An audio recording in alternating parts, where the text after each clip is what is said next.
We have a great day in store today. We are super passionate, super excited to share, just some amazing principles with you that can really empower you and your team, when it comes to, coaching, when it comes to selling.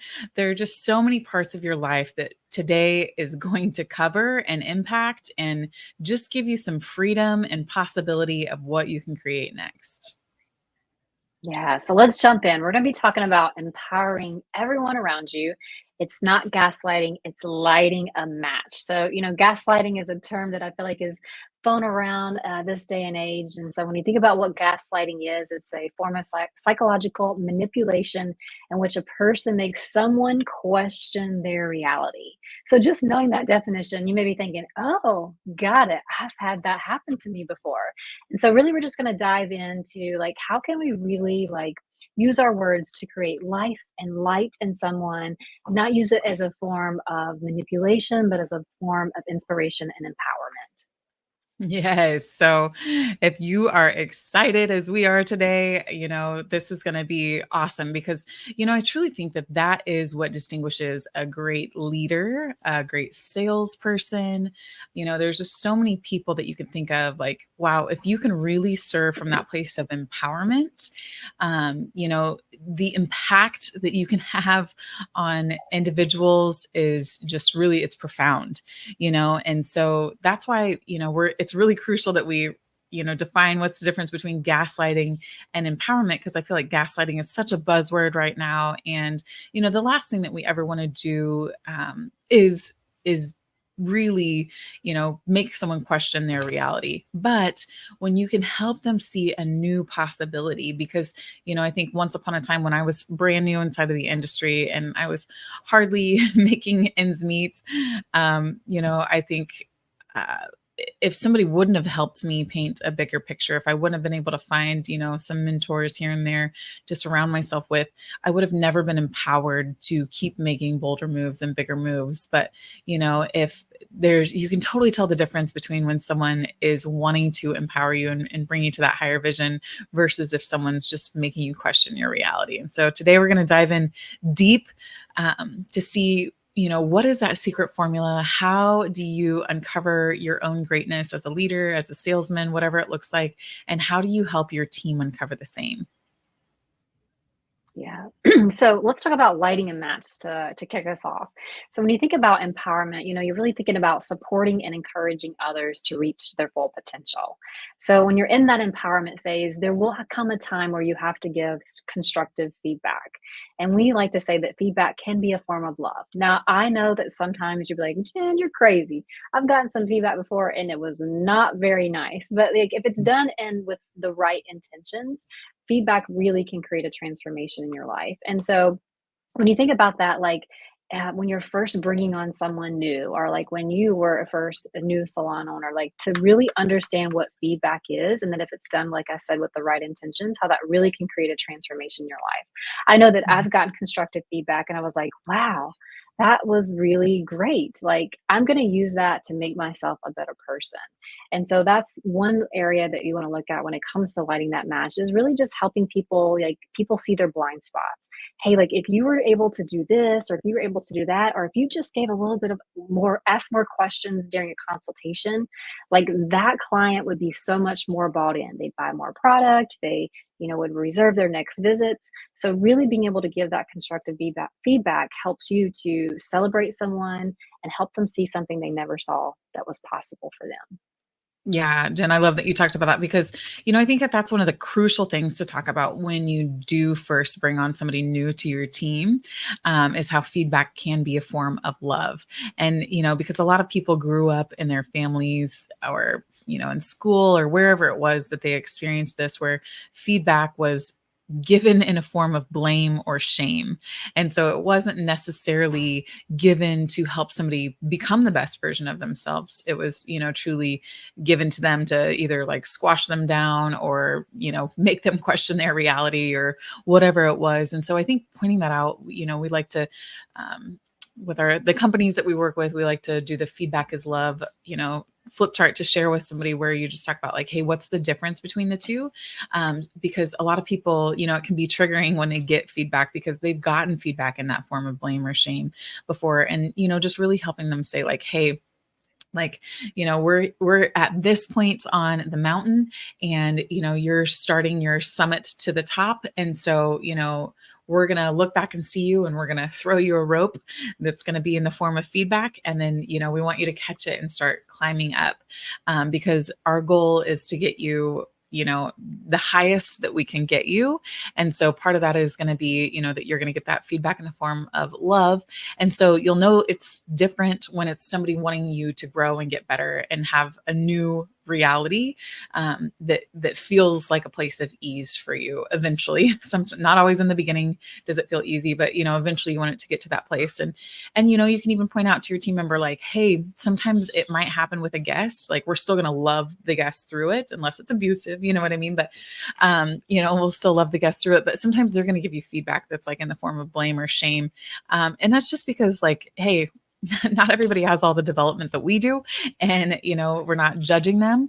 It's just like knowing, if someone you know just automatically goes to the place of just blaming and shaming you for something that happened, like with a cut or a color, or whatever it might be, versus like coming from that place of like, hey, can we make this adjustment or whatever.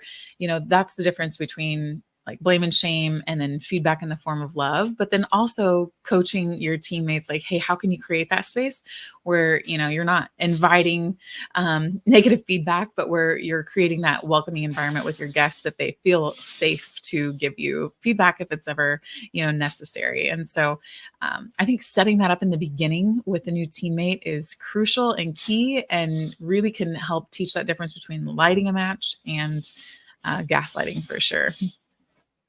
Yeah, I love that. And like when you think about being a salon owner, I've been in this space or I heard salon owners say, "How do I motivate my team?" Like, so we would just want to Mhm. explore some ways to like, how can you light a match? Like, if you're like, okay, I don't know what else to do with so and so, Susie Q. Like, I give her all these tips, I do all these things, and she's not setting on fire. No, I'm just kidding. She won't be set on fire. But like, how do you really light that match to let them see what's truly possible for them?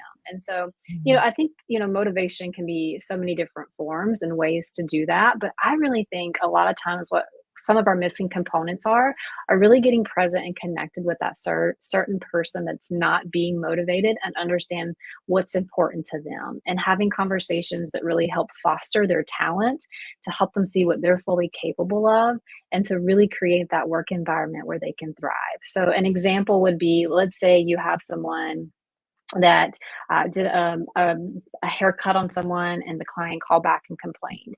And your conversation with the stylist is like, well, I don't know what you were thinking out there, but I don't know whenever would say this, but I don't know what you're thinking out there, but you've got to make sure that line is really straight, or your layers are really right, or like you weren't doing this, or you weren't doing that, or you weren't doing this.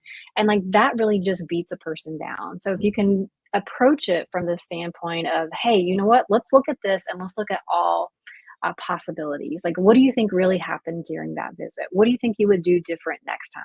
Let me give you some feedback, or some things that I've noticed, or some things that I saw. And like, what did you learn from this experience? So, like, to me, that's really going to light a match under someone, and really help foster their full capacity to really see what's possible for them. Yeah, I love that. It really does create such a totally different environment, and when we're talking about environment, I think that that's an environment where a team member feels supported and like they can grow and thrive, and hey, it's okay to make mistakes. Like, as the leader of the team, you've probably made a million, or maybe I'm just talking about myself here, but like you're gonna make mistakes, and it's okay. Like, it's the learning and growing and correcting, that really turns you into the superstar, that is able to help create that for other people around you. And I think when you can see that, like there's like, it just creates an environment, that's focused on amazing things, because like when you think about it, why do some people thrive, it's because they're in that environment where they can. But also, like when you think about it from a client perspective, like what is the real reason why clients buy? And I think the real reason why clients buy is because they feel like it. And I know that's like a wild News scientific thing. alert, news alert. Right? Flashing. Um, but really, like they just feel like it. But how can you help somebody feel like it?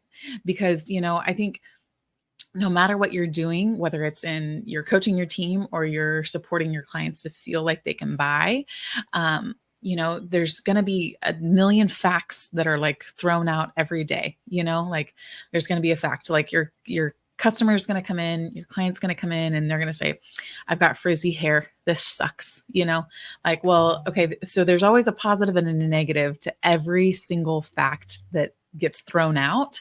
And I think naturally you think of frizzy hair. The negative of that is that you've got frizz, but if you think about it, the positive of that is your hair can hold a curl better. Like you have the ability to get more volume. Like there's some positive things to having frizzy hair. It's not just all frizz and suckiness. That's a totally technical term. But there's some positives to it too. And so like when you can create that environment, like, hey, we've got some amazing solutions for you, like that starts to make that person feel more empowered. They're like, wow, I never even thought about, yeah, my hair can hold a curl better. It creates that better feeling for them right away. It helps, there's a positive and a negative to every single fact that gets dealt out in life. But it's like, what are you paying attention to? Yeah, I love that you said that positive and negative because what that creates a belief. And then for us, we believe that that belief either brings faith to you or it brings doubt to you. And you probably experience this a lot, especially with new service providers, as they get stuck so in that area of doubt or doubting themselves, or and that creates a lot of fear or a lot of anxiety. And so, like, to really understand and teach your team about like the real reason people buy is looking at every fact has that positive and negative, really can create a sense of freedom and just understanding the way people are, the way people, that psychological and emotional reason behind why people buy.